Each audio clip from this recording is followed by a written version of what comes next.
그놈의 빅픽처, 나란 놈은 스몰 픽처.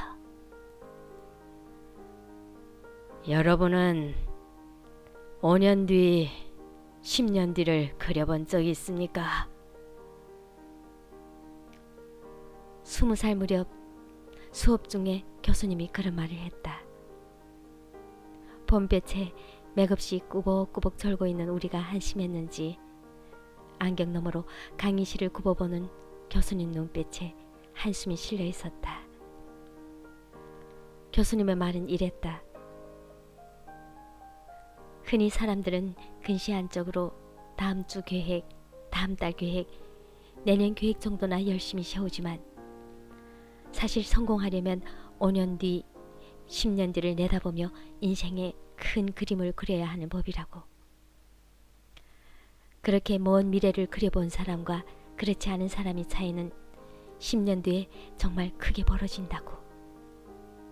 그땐 무슨 말이든 아 그렇구나 하고 고개 끄덕이는 시기였기 때문에 그 말을 듣자 왠지 모를 초조함이 밀려왔다.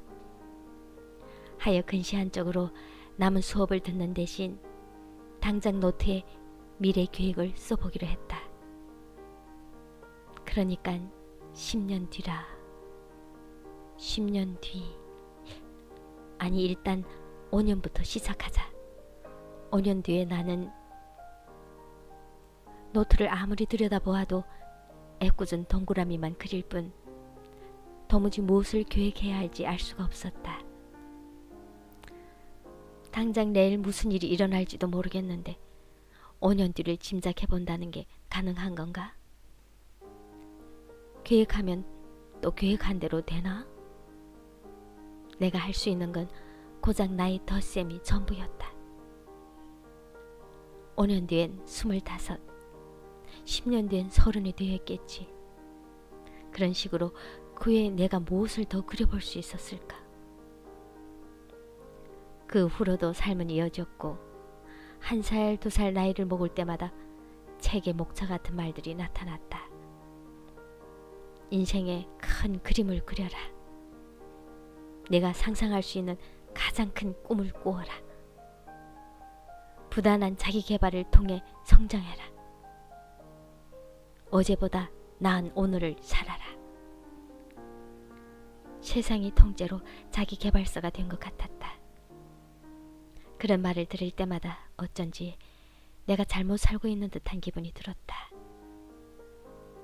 듣기 전까지는 몰종했었는데 몰종한 사람을 이상하게 만든다면 저런 말들이야말로 어딘가 이상한 게 아닐까? 이구심이 들었다. 성장판 다친 지도 오랜데 언제까지 성장하라는 건지 모르겠고 그런 식이라면 사람은 죽을 때까지 성장하다 최고의 자신으로 죽겠네. 그거 참 근사하네. 꼬인 채로 좀 생각해보자니 사람들이 실은 세상에 없는 것을 찾고 있다고 하는 게 아닐까 싶어졌다. 말이야 멋지고 거창하지만 인생을 걸고 완성할 큰 그림이라는 게 정말 있는 걸까? 물론 빅픽처가 긍정적으로 작용하는 경우도 있을 것이다. 하지만 그러기에 나는 너무 야망 없는 인간이다. 야망이란 말만 들어도 피곤해진다.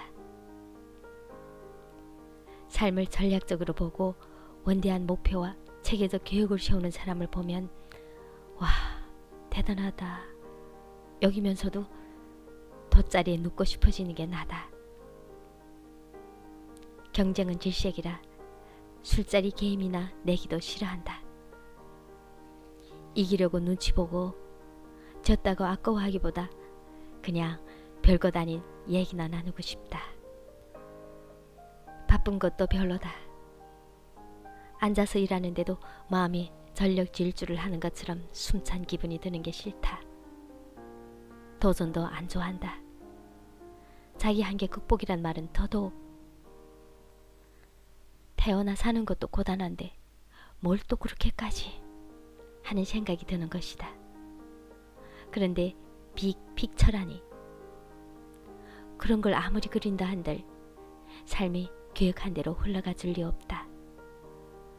그러다가 오히려 자기 대신 자기가 세운 목표가 삶을 살아가도록 두는 사람들을 나는 더 많이 보았다. 무엇보다 빅픽처 이론이 생선가시처럼 목에 걸리는 지점은 인생의 완성을 가정한다는 데 있다. 현재를 완성된 삶을 위한 어떤 단계로 보는 한 우리는 영영 미완성의 삶을 살 수밖에 없기 때문이다. 똑같은 자기계발서를 읽고 똑같은 포털 사이트에 접속해 똑같은 메인 뉴스를 보고 똑같은 성공병을 앓을 동안 우리는 의심하지 않고 살아왔다. 인생은 발전해야 하는 것이고 자기는 개발돼야 하는 거라고. 그런 세계에서 오늘의 나는 늘 좀 더 노력해야 하는 부족한 존재일 수밖에.